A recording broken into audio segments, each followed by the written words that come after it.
কাঁচা আমের এই টক ঝাল মিষ্টি আমসত্ত্বটি যথেষ্ট। আমসত্ত্ব বানানোর জন্য এখানে আমি ফ্রেশ কাঁচা আম নিয়েছি। ওজন হিসাব করলে এখানে প্রায় 1 কেজির থেকে সামান্য একটু বেশি আম রয়েছে। ফার্স্টে একটি পিলারের সাহায্যে আমের উপরের খোসাটাকে আমি পিল করে নিচ্ছি।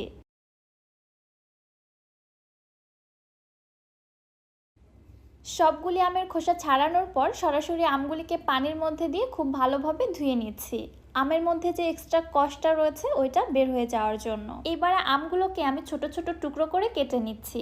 মাঝের যে বীজ বা আটিটা রয়েছে ওইটা ফার্স্টে উঠিয়ে ফেলে দিচ্ছি, এরপরে ছোট ছোট টুকরো করে কেটে নিচ্ছি। আপনারা আপনাদের সুবিধা মতো যে কোনো স্লাইসে আমগুলোকে কেটে নিতে পারবেন, তবে স্লাইস বা টুকরোগুলো একটু ছোট করে কেটে নেওয়ার চেষ্টা করবেন, তাহলে আমের পাল্পটা তৈরি করতে বা সেদ্ধ করতে দ্রুত হয় এবং সুবিধা হয়। দেখতে পাচ্ছেন আমি আমগুলোকে ঠিক এরকম ছোট ছোট টুকরো করে কেটে নিয়েছি। এবারে চলে যাচ্ছি চুলাতে। আমের টুকরোগুলো চুলায় একটি প্যানে দিয়ে দিলাম। এরপর এর মধ্যে দিয়ে দিচ্ছি আমি 3 কাপ নর্মাল ঠান্ডা পানি। পানিটা এমনভাবে দিতে হবে আমের টুকরোগুলো সেদ্ধ হয়ে যেন গলে যেতে পারে, পানিটা যেন শুকিয়ে না যায়। এবার একটি ঢাকনা দিয়ে ঢেকে ততক্ষণ পর্যন্ত জাল করে নিতে থাকবো যতক্ষণ পর্যন্ত না আমের টুকরোগুলো প্রপারলি কুকড হয়ে গলে না যাচ্ছে। প্রায় 12 থেকে 15 মিনিট জাল করার পরে আমের টুকরোগুলো খুব সুন্দরভাবে সেদ্ধ হয়ে গিয়েছে। আমি একটু হালকা করে এভাবে চেপে চেপে দিচ্ছি যেন আমের টুকরোগুলো গলে গিয়ে খুবই সুন্দর একটি পাল্পে পরিণত হয়। এবারে চুলা থেকে নামিয়ে এগুলোকে আমি একটু স্ট্রেনারে ছেঁকে নিচ্ছি। আমের বীজের যে শক্ত অংশটা রয়েছে ওইটা আলাদা করে ফেলতে হবে। এছাড়াও যে আমগুলোতে অধিক পরিমাণে আঁশ থেকে থাকে ওই আঁশটাকে আলাদা করে ফেলানোর জন্য এই ছেঁকে নেওয়ার কাজটি করা হয়। দ্যাটস ওয়াই এখানে খুবই স্মুথ একটা আমের পাল্প পাওয়া যায়, যেটা দিয়ে আমরা আমসত্ত্ব তৈরি করব। দেখতে পাচ্ছেন আমের বীজের যে শক্ত অংশটা রয়েছে ওইটা টোটালি আলাদা হয়ে গিয়েছে, আর এখানে খুবই স্মুথ আমের পাল্প পেয়েছি।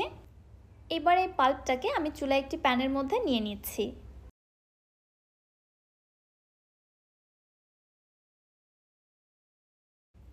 মিষ্টির জন্য এখানে আমি দিয়ে দিচ্ছি 1.5 কাপ চিনি। যেহেতু আমি এখানে 1 কেজি থেকে সামান্য একটু বেশি পরিমাণে আম ব্যবহার করেছি, যার জন্য এখানে 1.5 কাপ চিনি লাগবে। 1.5 কাপ চিনিতে কিন্তু খুব একটা বেশি মিষ্টি হবে না, আমসত্ত্বটা টক ঝাল মিষ্টিই হবে। চিনিটা দেওয়ার পরে দেখতে পারবেন আমের এই পাল্পটা আগের তুলনায় আরও বেশি পাতলা হয়ে গিয়েছে, কারণ চিনি পানি ছাড়তে শুরু করেছে। এইভাবে অনবরত নেড়ে চেড়ে জাল করে নিতে থাকবো। নাড়ানো অফ করা যাবে না, এছাড়া কিন্তু প্যানের তলায় লেগে যেতে পারে। সো কন্টিনিউয়াসলি এভাবেই নেড়ে চেড়ে যেতে হবে এবং চুলার হিটটাকে মিডিয়ামে রাখতে হবে। হাই হিটে জাল করলে এই আমের পাল্পটা কিন্তু ফুটতে থাকবে এবং আপনার গায়েও ছিটকাতে পারে। যেহেতু কাঁচা আমের আমসত্ত্ব, লুকসটা কাঁচা আমের আমসত্ত্বর মতো দেওয়ার জন্য আমি এখানে কয়েক ফোঁটা গ্রিন ফুড কালার অ্যাড করে দিলাম। এটা টোটালি অপশনাল, আপনারা চাইলে স্কিপ করতে পারেন। ফুড কালারটা দিয়ে ভালোভাবে মিশিয়ে নেওয়ার পরে এর মধ্যে দিয়ে দিচ্ছি আমি 1/2 টিস্পুন লবণ, 1/4 টিস্পুন কালো গোলমরিচের গুঁড়া এবং দিয়ে দিচ্ছি 1 চা চামচ চিলি ফ্লেক্স। নেড়ে চেড়ে সব কিছু খুব ভালোভাবে মিশিয়ে নিচ্ছি এবং এভাবে অনবরত নেড়ে চেড়ে আরও কয়েক মিনিট জাল করতেই থাকবো। জাল করতে করতে মিশ্রণের মধ্যে যে এক্সট্রা পানিটা রয়েছে ওইটা টেনে যাবে এবং আমসত্ত্বের এই মিশ্রণের কালারটা কিন্তু অনেকটাই ট্রান্সপারেন্ট হয়ে আসবে, কারণ চিনির শিরাটা ঘন হতে শুরু করেছে। আর মিশ্রণটা যখন ফুটছে ড্রপগুলো দেখুন অনেক মোটা মোটা হয়ে ফুটছে।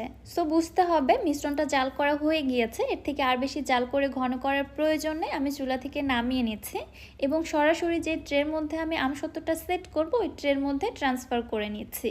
তার আগে ট্রের মধ্যে আমি হালকা করে সরিষার তেল ব্রাশ করে নিয়েছি, এতে করে পরবর্তীতে আমসত্ত্ব শুকানোর পরে উঠাতে খুবই সুবিধা হবে।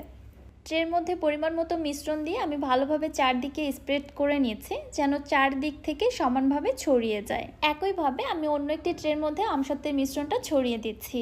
আপনারা আমসত্ত্বটা কেমন মোটা করতে চান নাকি পাতলা করতে চান ওইটা বুঝে আমসত্ত্বের মিশ্রণটা দিয়ে স্প্রেড করে নেবেন। দুইটি ট্রের মধ্যে খুব ভালোভাবে স্প্রেড করে নিয়েছি। এবার আমি এই ট্রেগুলোকে রোদ্রে শুকিয়ে নিব প্রায় 2 দিনের জন্য। আর যাদের হাতের কাছে রোদের ব্যবস্থা নেই তারা চাইলে ফ্যানের নিচে অথবা গ্যাসের চুলার নিচে দিয়েও শুকিয়ে নিতে পারেন। চলে আসলাম প্রায় 2 দিন পর। আমার আমসত্ত্বগুলো খুবই সুন্দরভাবে শুকানো হয়ে গিয়েছে। এবার আমি আপনাদের উঠিয়ে দেখাচ্ছি, দেখুন ট্রের মধ্যে তেল ব্রাশ করার কারণে কিন্তু খুবই সহজেই আমসত্ত্বটা উঠিয়ে নেওয়া যাচ্ছে। আর কালারটা দেখুন এত বেশি ট্রান্সপারেন্ট এবং গ্লসি হয়েছে, দেখেই কিন্তু জিভে পানি চলে আসছে। এবারে আমি আমসত্ত্বগুলো কেটে স্লাইস করে রোলের শেপ দিয়ে নিচ্ছি। আপনারা আপনাদের পছন্দ মতো শেফে কেটে আমসত্ত্বগুলোকে সংরক্ষণ করে রেখে দিতে পারবেন। মাশাআল্লাহ, দেখতেই পাচ্ছেন আমসত্ত্বগুলো কত বেশি লোভনীয় হয়েছে। সব কিছুর মেজারমেন্ট ঠিক রেখে হুবহু আমার রেসিপি ফলো করে যেসব টিপস অ্যান্ড ট্রিক্সগুলো দিয়েছি এগুলো যদি আপনারা ফলো করেন তাহলে ইনশাআল্লাহ আমার মতো এমনই পারফেক্ট আমসত্ত্ব আপনারাও তৈরি করে নিতে পারবেন। আপনারা সকলেই জানেন আমি খুবই সহজভাবে এবং অসংখ্য টিপস সহকারে রেসিপিগুলো আপনাদের মাঝে শেয়ার করি। আশা করছি আমার আজকের রেসিপিটিও আপনাদের কাছে ভালো লাগবে।